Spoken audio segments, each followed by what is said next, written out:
नमस्कार बच्चों, आज हम क्लास 10th की हिंदी पढ़ाएंगे आपको। क्लास 10th हिंदी का 5th चैप्टर होने वाला है आज, और 4th चैप्टर हमने आपको टेस्ट वीडियो में आपको पढ़ा दिया है। अब हम आपको 5th चैप्टर पढ़ाएंगे।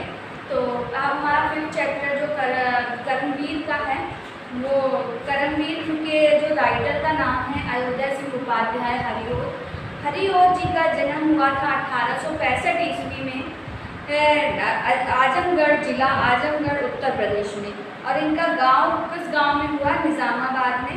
निज़ामाबाद में जिला आजमगढ़ उत्तर प्रदेश में हुआ था। इनकी 5 वर्ष की अवस्था में इन्होंने फारसी माध्यम से शिक्षा आरंभ की।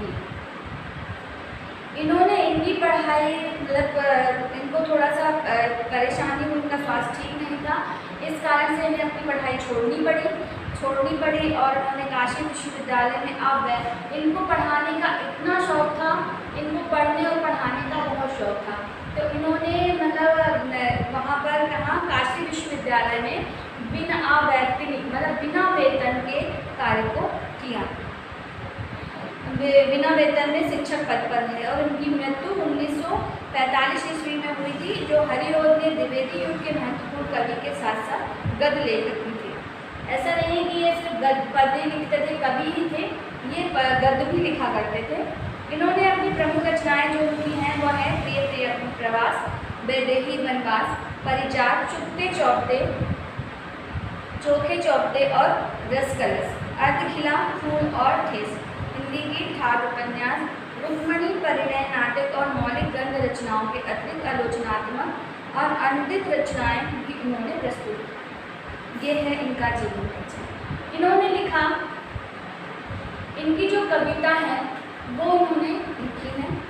जो इनका केंद्रीय भाव है, प्रस्तुत कविता में हरिओद जी ने जीवन के में कर्म और वैभव की दिग्दर्शन कराया। मतलब उन्होंने कहा है कि जीवन में कर्मवीर जो होते हैं वो कैसे मतलब वैभव कर्म करके वैभव और दिग्दर्शन करता है। उनकी दृष्टि ने संसार के संपूर्ण विकास मानवीय कर्म चेतना का ही परिणाम।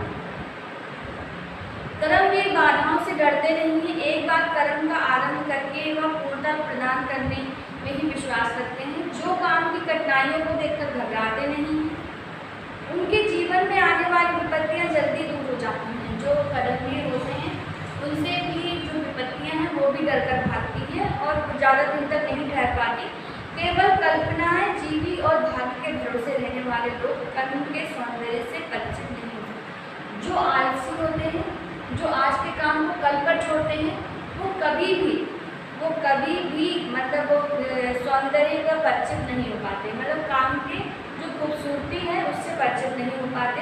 कर्मवीर तो विकास के मार्ग में प्रस्त करने में सदैव संलग्न रहते हैं। मतलब जो कर्मवीर व्यक्ति हैं वो हमेशा अपने कार्य को करते ही रहते हैं।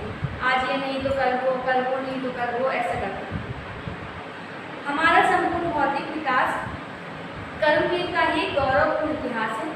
इस कविता में ओज गुण की प्रधानता है और उत्साह की अद्भुत प्रदर्शन है। इन्होंने कहा,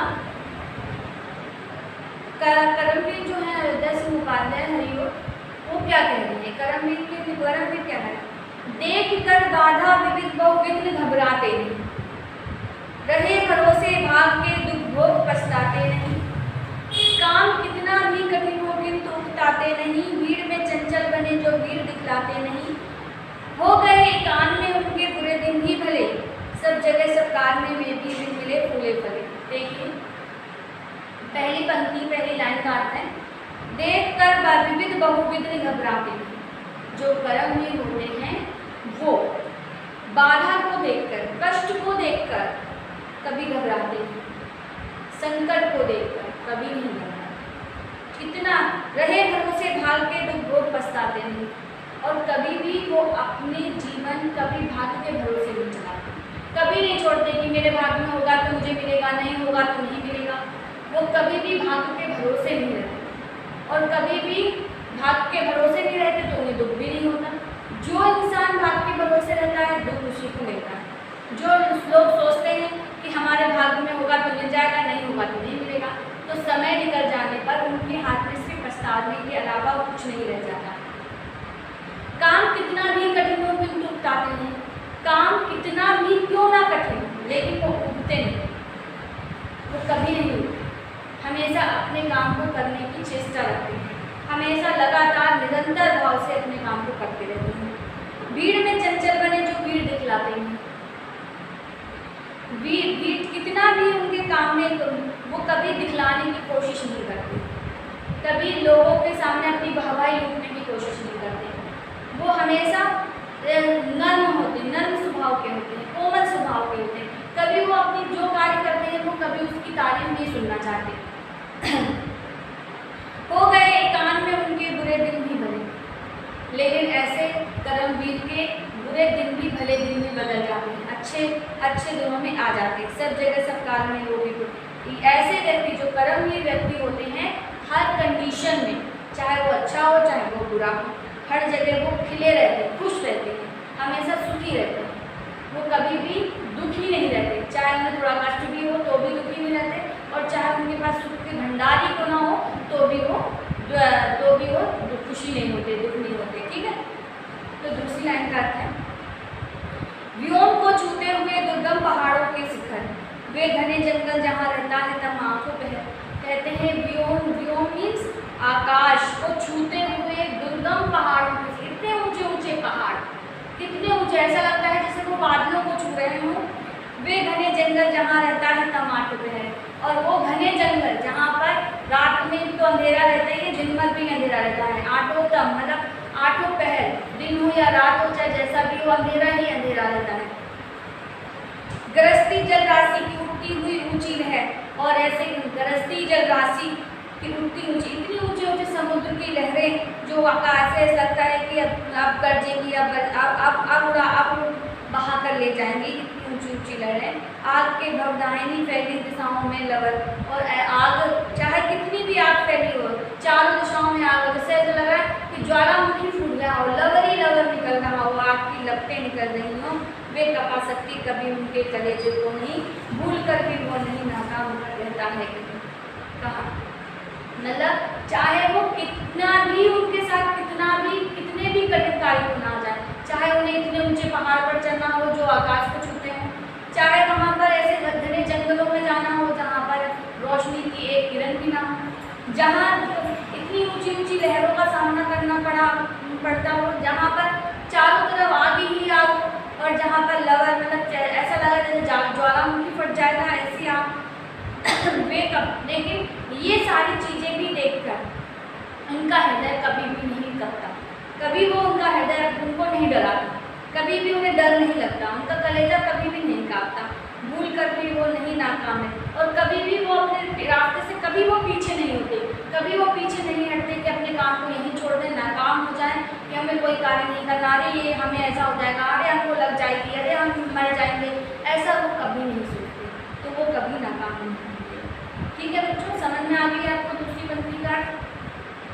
तीसरी पंक्ति का अर्थ है, काम को आरंभ करके वो नहीं जो छोड़ दे, सामना करके नहीं वो भूल कर मुँह मोड़ दे। तो कहते हैं काम को एक बार जो भी काम को मन में ठान लेते हैं वो काम को करते हैं, और कभी भी उस काम को पीछे नहीं हटते कि हमें नहीं करना, या हमसे नहीं बनेगा, या हम नहीं कर पाएंगे ऐसे काम को।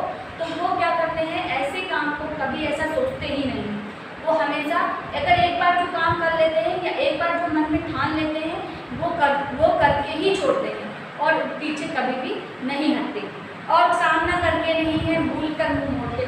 और अगर उनसे किसी संकटों से उनका सामना हो भी जाए, अगर वो कभी ऐसी जगह फंस जाए, ऐसे संकटों में वो फंस जाए, तो कभी भूल कर भी पीछे नहीं हटते। अब तो जो होगा होगा, अब तो हमें जो करना है वो करूँगा ही, मतलब ऐसा कर्मवीर सोचते हैं।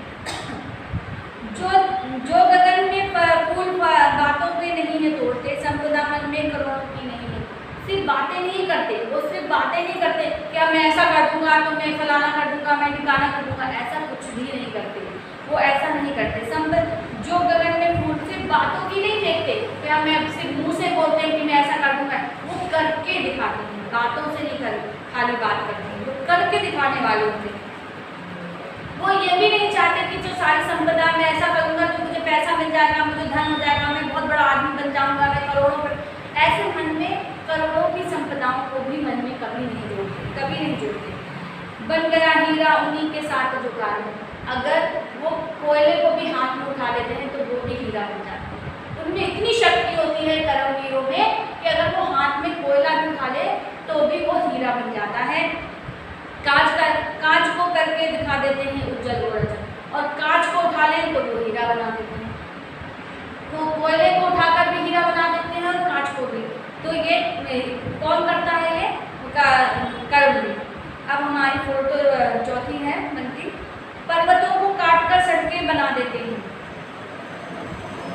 इतने ऊंचे ऊंचे पहाड़ों हैं, इतने ऊंचे ऊंचे पर्वत हैं, उनको काट के सड़कें निकाल देते हैं। कौन निकाल पाएगा सड़कें? इतने देखकर मामूली व्यक्ति भाग जाएगा इतने ऊंचे ऊंचे पर्वतों को देखकर, लेकिन वही काट सकता है, वही रास्ता बना सकता है जो कर्मवीर होते हैं। वो कर्मवीर ही पर्वतों को काटकर सड़कें बना देते हैं। सैकड़ों मरुभूमि में नदियां बहा देते हैं, और मरुभूमि मतलब रेगिस्तान में जहाँ पानी की एक भी बूंद नहीं है वहाँ पर वो नदियाँ बहा देते हैं, वहाँ पर नदियाँ बहने लगती हैं। ऐसा कर दिखाते हैं वो। गर्भ में जब राशि का बेड़ा चला देते हैं और उनके गर्भ से पानी निकालकर ऐसी पानी की धार नदियाँ बहाकर उसमें नाव चला देते हैं। बेड़ा में नाव चला देते हैं वो। जंगल में भी महामंगल मचा देते हैं। जंगल में जहाँ पर अंधेरा बना रहता है, जहाँ पर कोई नहीं जा सकता, लेकिन वहाँ पर भी जाकर इतने रास्ते बना देते हैं, इतने अच्छे मॉल बना देते हैं। जंगलों में भी इतनी अच्छी व्यवस्था कर देते हैं कि लोग पिकनिक मनाने जाते हैं, यहाँ ये करने जाते हैं। जंगलों में भी महामंगल मचा देते हैं वो, रचा देते हैं वो। वेद नवतर का उन्होंने हमें बतला दिया। कहते हैं जो कर्मवीर है उन्हीं ने हमें सिखाया है आकाश और धरती का मेल। हमारे आकाश और धरती का उन्होंने हमें अर्थ बता दिया, समझा दिया कि आकाश क्या है और धरती क्या है। उन्होंने ही निकाली तार की सारी क्रिया, और उन्होंने ही एक लाइट का, इलेक्ट्रिशियन का, लाइट बिजली का आविष्कार उन्होंने ही करा है। तार का, टेलीफोन का, जो इतने सारी चीज़ें हैं उनका, बिजली, फोन, कंप्यूटर, ये सारी चीज़ें भी उन्होंने ही दी हैं हमें। क्योंकि अगर वो ऐसा नहीं करते, वो कर्म नहीं करते, यदि पहाड़ों को तोड़कर ये नहीं बनाते तो कोई भी उसमें से ये सारी चीज़ें पॉसिबल ही नहीं थी, नामुमकिन थी, ये हो ही नहीं सकता था। उन्हीं ने सब कुछ किया, फिर उन्होंने ही निकाली तार की सारी क्रिया। तो उनके ही कारण आज हमारा देश ऐसे हुआ, ऐसे कर्मवीरों के कारण। ठीक है बच्चों, ये आपको हमारा फिर